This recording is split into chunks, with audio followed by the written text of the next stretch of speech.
We kick things off at the Stade Velodrome. Marseille in action against Spurs in the final round of matches of the group stages of the Champions League. All to play for. Spurs went to France knowing they had to avoid defeat to qualify for the knockout stages. They found themselves 1-0 down, however, at half-time. Mbemba with a great header just before the break, giving Marseille a thoroughly deserved lead. Spurs came out a different side, though, in the second half.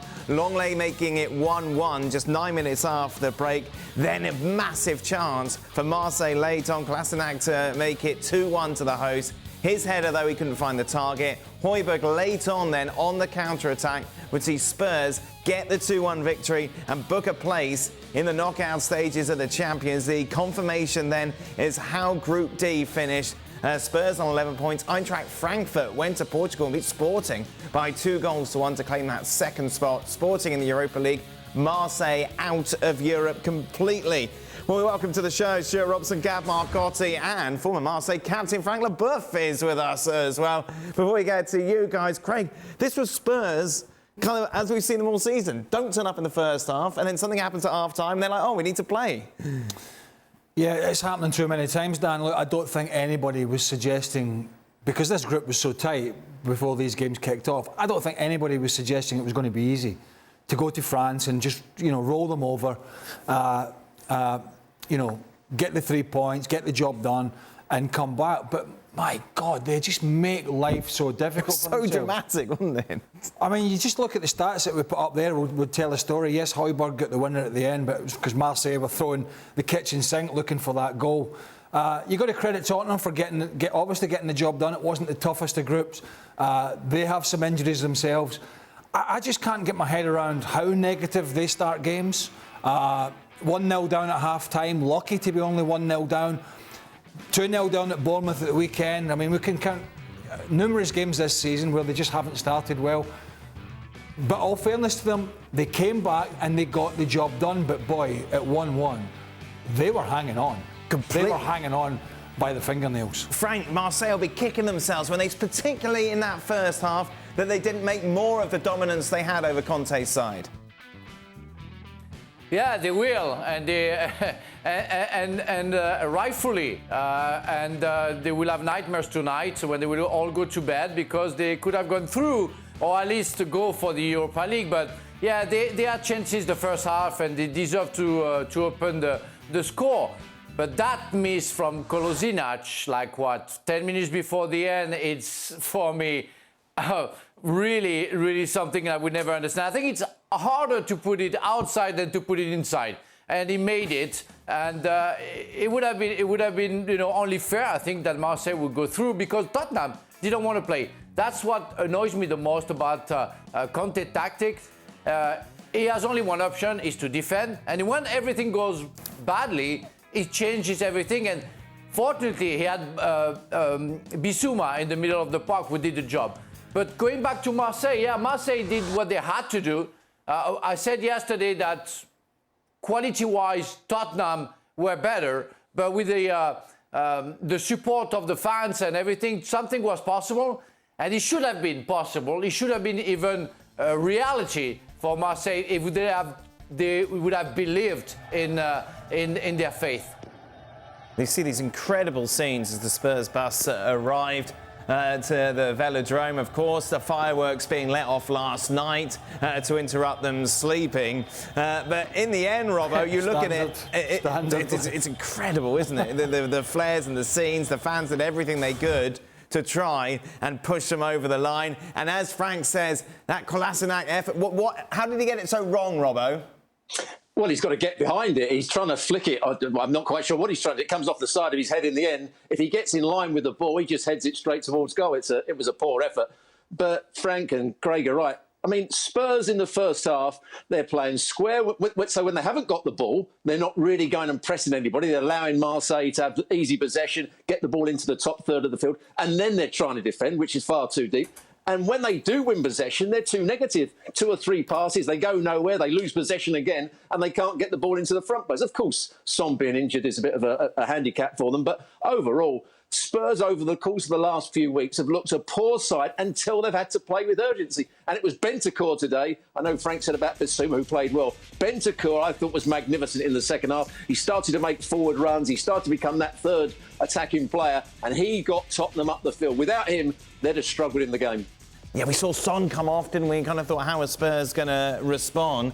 But in the end, they didn't miss him because, well, as we've seen, they're just a second-half team. I actually don't mind that. I mean, I said mind it. You know, the fact he had to go off, I don't mind the change with Bissouma coming on, extra midfielder, Mora then floating around, Harry Kane. Just gave him, as the game went on, a little bit more of a foothold and allowed Bentancur, as Robbo said, to get forward. I don't know how far this side will go in this competition. I presume it won't be very far. You never know. They just frustrate me because a lot of these guys are good footballers, can pass the ball and want to get on the front foot, but they rarely do, as has been mentioned, until the second half. Or they're frustrated and, you know, chasing the game. Look, it wasn't quite Arsenal reserves were playing, but there's a lot of Arsenal cast-offs in there. Yes, and Marseille. there's Bailly on loan from Man United, and there's Payet's on the bench, and there's Alexis Sanchez, who's seeing out his career these days. And that's why you're thinking, yeah, you only need a point, but that's why you can, you know, if you only need a point, you defend further up the field by keeping the ball and dominating a bit of possession. They can do it. They can pass the ball. And that's the frustrating thing about it. We could easily have been sat here with Marseille winning this game 2 or 3-1. Yeah. Easily. And I think Tottenham need to try and get away from defending so deep, because the deeper they defend against the better sides, the more goals they're going to lose and the more desperate they're going to get. And I think that's frustration. Look, Antonio Conte should have a bird's eye view today when he was in the stand of just how bad his team were in that first 45, because he's sitting up there and he can see the bigger picture. And it's just, I think, frustrating. Yeah, Tottenham fans will be celebrating, oh, we're in the last blah, blah, blah. You know, we're in the knockout stages, this is great. But, my God, I just think there's so much more to come from this Tottenham side, even though they have some injuries to key players. We know how well Conte has done, obviously, in domestic competitions, hasn't been able to replicate that sort of form in Europe, Gab. What's interesting is that the pattern is there, and it's obvious for everyone to see that Spurs only really need to have their backs up against the wall until they start playing.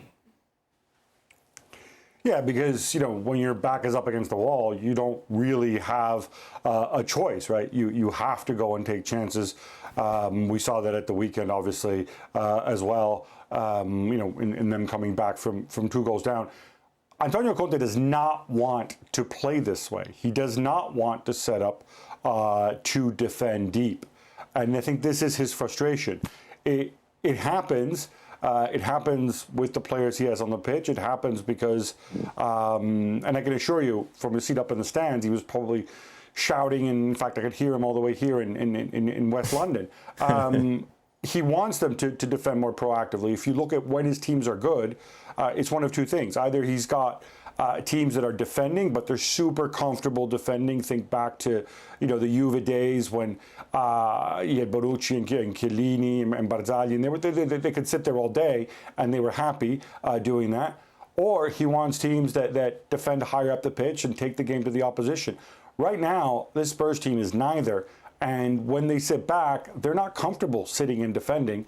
And I think it was very evident last night against a high energy Marseille side.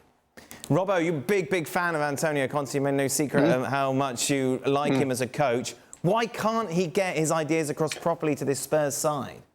Gab's absolutely right. He doesn't want to play this way because he didn't do that at Juventus. He had to do it a bit with the Italian side. He certainly didn't do it with Inter, and he certainly didn't do it with Chelsea. I think he's got a problem with maybe 1 or 2 of the back 3.